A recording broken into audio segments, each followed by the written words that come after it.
what type properties make the best property investment? So what sort of properties should you be investing in? But before we get into that, if you're new to this channel, make sure you stroke that like and subscribe button. Really helps out the algorithms, and you'll get notified with more content like this and other videos all around property investing mindset. So I'm going to cover this in this training. I don't think there's a one cap fits all type of properties that fits everybody. I think it's all dependent on your personal circumstances, so where you are financially, where you are in your journey, your experiences, and loads of other things that put together. But today we're going to cover what types you should be investing in. We'll get on the whiteboard. It's a live training Q&A. If you've got any questions, make sure to push them into the comments and we'll pick them up in a minute. So I'm Harvey. I'm a remote property investor. At the moment, I've got multiple property investments on. So we've got a development on at the moment. We'll just go back to complete on from an auction property, which we're going to convert into 4 apartments, which we're going to turn into serviced accommodation as the first plan option. I've got a purchase going through, which we're going to turn into a HMO. And I've got a purchase going through, which is just a straightforward buy-to-let property. So I've got 3 different types going through at the moment. But what type is going to be the best one suited for you? We're going to explore this in this live training. Let's get this onto the whiteboard a little bit.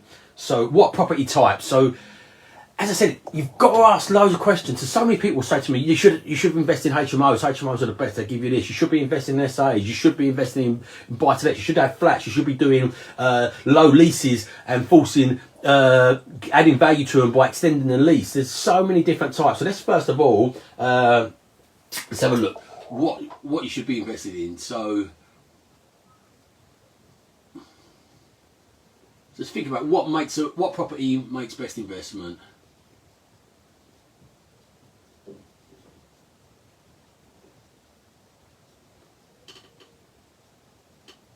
And I'm a bit dyslexic, guys, so apologies if there's anything badly spelled. Apologies for that, because I'm dyslexic. This whiteboard is not for spelling purposes. Oh yeah, I'm missing the top bit of that off. So yeah, it's fine. I know to go a little bit lower down with that. This is not for spelling purposes. This is just to give you a little bit like a visual when you're learning, because it helps when you're learning. So what property types have you got? So we've got a few different property types. Let's go with a different colour here. We've got flats. We've got houses. We've got HMOs. And then it's not property type because you can adapt anything to this, but you've got service accommodation as a kind of strategy within these. So with houses as well, you've got multiple different types. So you've got terrace and semi and detached. So flats is just basically flats. So for me, especially if you're starting out or in any point of your journey, I'm not a big fan of flats, full stop. So just because unless you're going to buy a whole block of flats or you can own a freehold, I'm not a massive fan of flats. For me, depends where you are in your journey, where you should be starting on these. So let's think. So let's look at your journey like a scale. So this scale here is you new to property, and this is you experienced.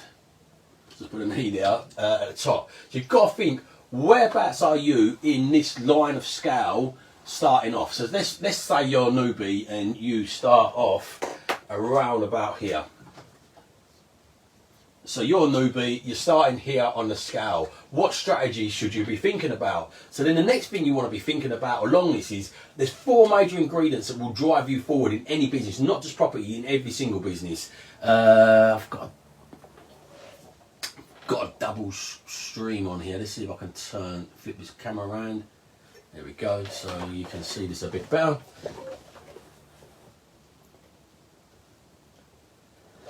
So what you want to be thinking about is, there's 4 major ingredients that get a business going and off the ground. So and they sort of kind of glue each other together. So you've got your money, you've got your network, you've got your knowledge, and in the middle here, that glues all of these together just nicely, is time. often, I don't know if somebody's got a growing business, I don't know anybody's got all four of these, by the way. If they've got really rapidly growing business, they're very often, if they've got money, knowledge, network, they're often missing the time. If they've got time, they're often missing maybe the money or the knowledge. They're usually missing something. But you only need one part of these to be able to drive forward, because then you find other people that are missing the other parts that you've got, and you can leverage that with them to drive forward. So, but then going off, again, looking at where you start with, you think, am I a newbie? Then let's have another chart underneath here. If this can't be seen on any of these things, I'll take a screenshot and put it in my remote property investing page underneath the comments chat. But then you look at this chart here as well underneath, this like type like this line, and you've got to think to yourself, with all of these elements here, where am I at with all these elements? So let's think. So you've got let's say you've got time. Time is the most critical one out of them all. That's the one we all can't replace or get more back of. Money, network, and knowledge. So what you want to think to yourself is, where am I on the scale with these as well? So if you're a newbie, your knowledge is going to obviously be around here as well at the start. But if you're a newbie, your best friend might be a property investor, your uncle might be a property investor, your dad might be a property investor, your dad might have your dad might have a really wide sort of network already. So you might have a really, really fantastic network, but might be up here. So if it's your dad, it's not going to be all the way to the top, because you've still got to leverage them, but you've got entry and access to a really, really good network. Money wise, even if you're a newbie, you might have a really, really good job, so your money might be up here. But time, if you've got a really good job, is probably again down here. And what you need to do is look at these levers and see whereabouts you are. Let's double check to make sure you can see that. Yep, you can see that. So you want to have a look where you are. So depending, don't help if I kick that out of the way. So you want to look to see where you are on these. So depending where you are on this journey will depend on where I think you should be starting in property. So for me, I learned this a long time ago. Think of property similar to this here. Should have moved this over a little bit. Think of it like a pyramid. So at the bottom, you've got your foundation sort of stuff. So if you try to build a house and try to build a chimney first, you're not going to build it. You need to build a foundation underneath it to support it. If you don't build a strong foundation to support it, if you build your foundation on sand, it's going to fall away. For me, all day long, your foundation, depending where you are on this chart and this chart here, your foundation at the bottom, for me, all day long, should be buy-to-let, single-let properties.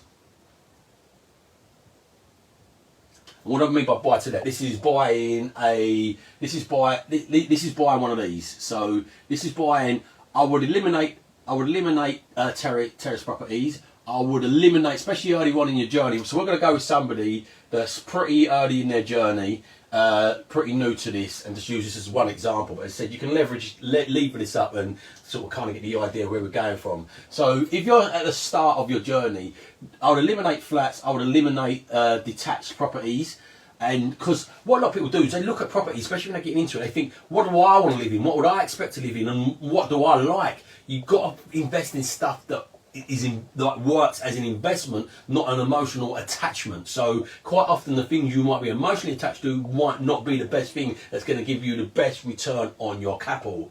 And let's think about return on capital. Let's just touch on that as well. Return on capital is the most important figure you can work out in your business. So return on capital employed is the figure you want to know. So you get your yield. And sorry if I spell this wrong, I always spell this wrong, even though it's easy. And you get your yield, and underneath it you've got gross yield, which really don't tell you much apart from whether or not the property may be worth exploring, and you've got your net yield. But even your net yield is not going to be as important of a figure as return on capital employed. Because one thing you've got to think about with property over any other asset class is the ability to leverage. So if you bought a property, for example, over here, let's say you've bought this property and you bought this property here for 100k. Just thought an easy math for me Sunday morning, and that's making that maths easy. You bought this for 100k. The difference with this asset, as opposed to stocks, gold, and all the other asset classes, is banks will typically lend you 75% loan to value. they give you a loan to value. So this means the money you need is going to be 25k for a deposit for this property. Add your legals and your fees. You might, if you wasn't doing a BRR property, we'll just keep it simple with your legals and fees. To say you've got 30k in this property. So return on capital employed is your return on this figure, not your return on this figure here. So this is the most important figure. So especially if you add, if you bought a property for 100k and then you then got it revalued at 150, you recycle your money back out. That's the capital you've got left employed in that. So this is what makes property really, really exciting for me, is the ability to leverage the bank's money. So you would work this out. If you've got 30k in there, let's say you was earning 3k a year, that's going to be around 10% return on capital employed. And if you look at what is in the banks, so let's do this example down here. So you've got this return on capital employed. It's getting a bit messy here, apologies. So you've got 30k in it. Let's say you was earning 3k in rent per year, income after all costs. Let's say it rented out, this property rented out for 750 and you want 3k a year. That would give you a 10% return on capital employed. Very simplistic numbers. It would never be that simplistic, but it's just easy for my head. So when you get 0.01% in the bank, or 0.FO basically, and I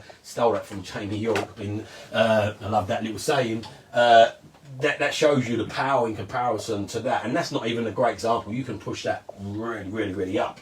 So I love single let properties. Going back to what sort of investment and where you are in your journey, I think single let properties is the foundation to your sort of empire and your wealth. This is what builds a foundation underneath it, because HMOs are much more difficult to develop because there's more regulations. You've got to think about licensing, you've got to think about compliance, you've got to think about fire safety, you've got to think about multiple people living in a property together that don't know each other. So you've got to think about people skills and management. You've got to think about picking the right people to match in with each other, so you know the right personality, so you don't get clashing in the property. You've got to think about when you get a clash in the property, how to mitigate that clash. You've got to think about cleaning, getting the properties cleaned. You've got to have a cleaner to clean the property. It's really hard to find good cleaners. You know, there's so many elements, moving elements. There's so many more moving elements here. So if you're starting out, I think build your foundation up here. Also, with the HMO, most of the HMO developments today, not all of them, but most of them today are going to be a little bit higher spec because the market is getting a little bit saturated of rooms,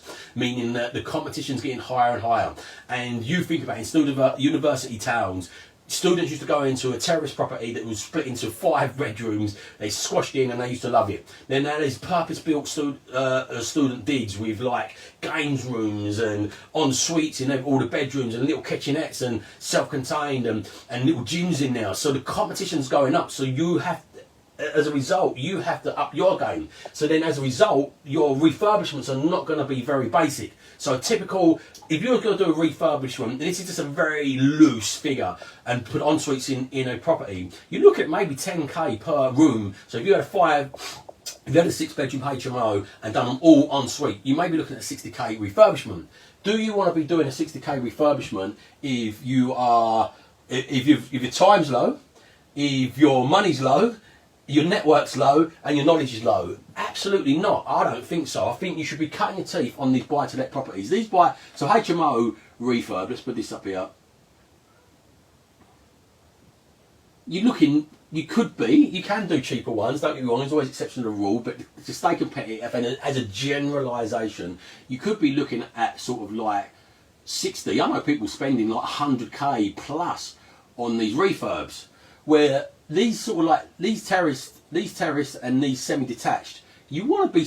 I call it the KISS refurb. So let's put up here at the top here, KISS refurb. And what I mean by the KISS refurb, you don't go in there kissing your property and hoping that you're going to get plastered walls after kissing the walls or something like that. It's the acronym from the Navy SEALs, which is keep it simple, stupid.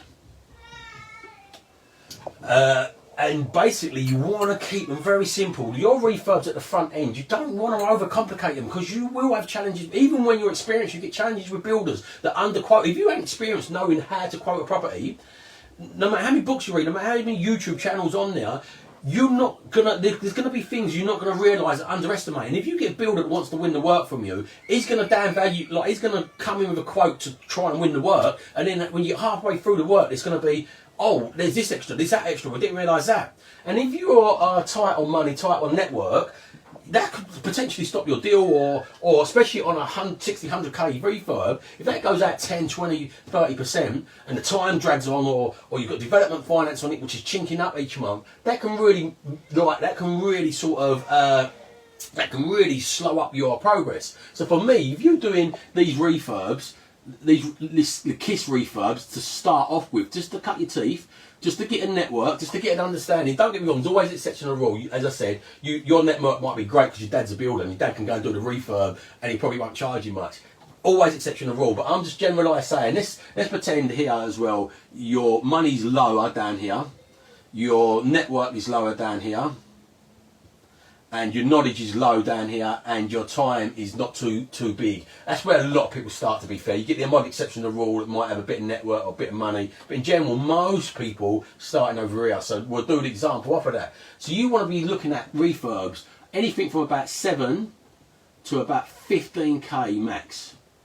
Because this protects the downside. So what you got to think about, when you're going into any investment, you've got to look at the downside and the manageable risk. Every investment is a risk. So if you start off, let's go back to this little pyramid, building up your thing. I said, look, this is your foundation, and this is why I believe that. Just another quick reminder, if you're enjoying this, please give this a like, smash the subscribe button. It really helps the algorithms with this, push it out there and give me an understanding knowing that you are liking this, and I'll make more content like this. Next up on this pyramid is HMOs and SAs. So then up above that is commercial conversions, then developments. And the reason, there is always exception to the rule. Some people might go to rent to SA because of their money, or rent to rent HMOs.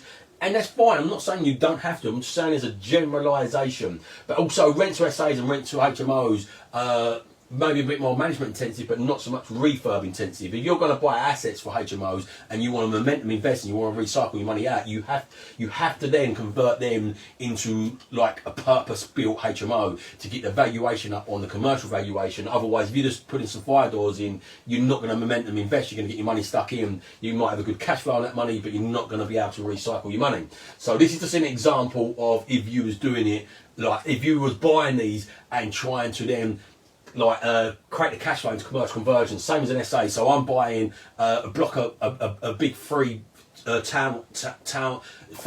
property that used to be a guest house, which we're converting into apartments to do the service accommodation. I'm not overly sure about the end value, but once we operate that service accommodation, I can get a commercial value and recycle my money out. But again, the level of refurbishment, like the refurbishment we're doing on this, is like 70k, so much more advanced than just doing a rent to rent. So I'm talking about buying the assets, not maybe rent to rents or HMOs. But the thing is, if you can do some of this simple stuff down here at 7 to 15k, and maybe buy a handful of these, you can then test out and trial out builders when the risk is manageable. So what I mean by manageable risk is, down here, if this 7k refurb goes slightly wrong, let's say it goes out 10%, that's £700. That is a not K, that's £700. That's a manageable risk. Over here, let's say if this goes out 10%, the lower end of this, that's a 6k.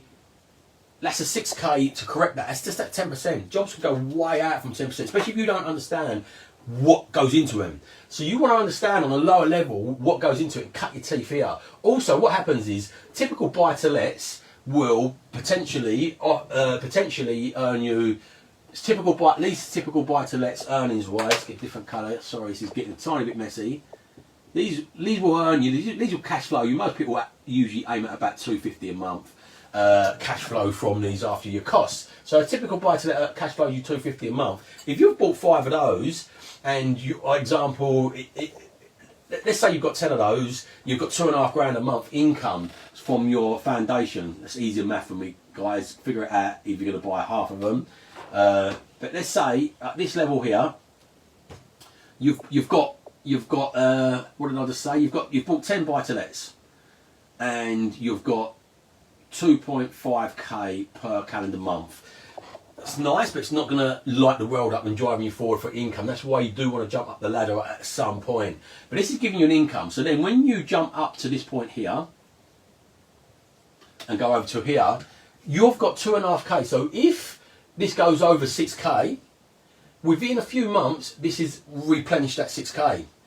For example, again, you're going to need development finance. Let's say on this sort of cost here, this sort of cost here, you're going to pay maybe £700 a month in development finance. Let's say the developer goes bust halfway through. Happens to it. Mark Homer had this just on the recent development. He went through 2 builders. So this is someone who really experienced at a really high, playing at a really high level. Shows you it can happen. But he's got the knowledge, network, money, not necessarily the time, but he's got the knowledge, network, and money to navigate them issues when they come. They still come. The further up you go, they still come. But where he's got good foundation, he's got loads of buy-to-lets, he's got loads of HMOs, he's doing this big development, the commercial development, and the foundation under here supports him to be able to navigate through that, and the network he's got by gradually building up. Because as you build up through these, you'll build up a network. But let's say, look, you've got 10 properties, you're having 2.5k a month, or you've got half of those. If anything happens, them properties are now playing at development finance while you work out your problems. Why you're finding your new builder? Why you're finding the extra 6k because it's gone 10% out? So you're mitigated, your foundation here. But also, off the back of buying 10 properties, you've got some connections, you've got some builders, you've got out there and you've built up your connections. So when you come across to this side, you then might say, okay, do I want loads of HMOs? I don't, by the way, because they are more management intensive. You need more systems, more teams. But you might want some and some SAs. So let's say now you've got 5 HMOs or SAs that's giving you £1,000 per property, just for easy maths, and you're now getting 5k a month from here. So you've got your 5k a month and you've got your 2.5k a month. So now you've got 7.5k a month. So if you want to go for commercial conversions, which take a longer period of time, your money's into it longer, you might be lending a bit more, you might be lending double this amount of money, and then you might create flats yourself out of this, because I said I wouldn't buy flats because of leaseholds and just the higher turnover of tenants. You want terrace and semi-detached, gives you the best long-term tenants. Detached properties, the yield just depletes from them. They might work well to convert to a HMO, but not so much for single let properties. So, but now, if you're jumping up to do your commercial conversions, you want to start doing commercial conversions. If you're doing running out of room up here, let's put the commercial conversions over here. If you're doing the commercial conversions and you're, for example, lending 200k on a bridge, and your development finance is, I don't know, this is not exact figures by the way, this is giving you an example. Your development finance is 1.8k per month. If anything drags out and the build cost goes out and you go out 10% and you've got a 200 grand build cost and that goes out 10% of 20 grand, you've got 7.5 grand a month supporting this and the network you've built up by doing these runs. And the same again, so you come out at the end, you might do 3 commercial conversions, and these commercial conversions, because you've built them out, they might give you 2 grand per property income. So you've got 8k per property, 8k from these 3 commercial conversions. And then again, this then gives you, if you went to land development, this then really gives you a real good buffer. So you've got 7.5, you've got 15.5k per month. So when you go into your development, you've got really good cash flow, strong cash flow coming in to support what you're doing there. And also you've built up a lot of networks. At this stage you've got architects, you've got surveyors, you've got building regs, and you've built them up gradually along the way and built up a really strong foundation. So listen, there's always exceptions to the rule. And as I said, like if you're best friends already doing commercial conversions and you've got a load of money, but you've not got much time, you might then just JV with him and jump straight up to commercial conversions. That's fine. If your dad's a builder again, and you've got a bit of time, but your dad's got money. You've not got money, but you've got time.